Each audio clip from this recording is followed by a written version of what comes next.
A conselleira do Mar, Rosa Quintana, referiuse ao anteproxecto de lei de cambio climático, que hoxe o Congreso debate para a súa aprobación. Segundo ela, de sair adiante, tal e como está, poríase en risco a máis dun cento de instalacións marítimo-pesqueiras situadas no litoral galego. A min me gustaría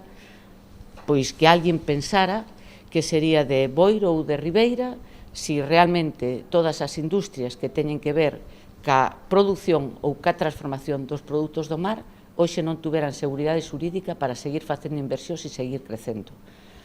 Creo que non coñecen a realidade de Galicia e eu por eso os invito a vir a Galicia a ver como facemos as cousas aquí, a que recoñezan que a propia Unión Europea entende que en Galicia estamos facendo as cousas ben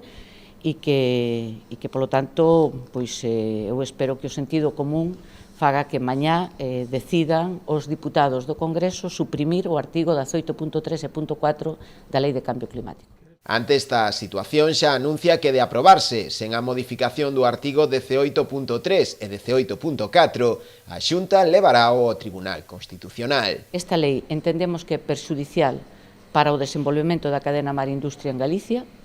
Estuvemos en todas as mesas de traballo, presentamos todos os informes e todas as alegacións posibles e se esa lei definitivamente se chega a publicar tal e como está redactada no día de hoxe, Galicia xa anunciou que iría ao Constitucional.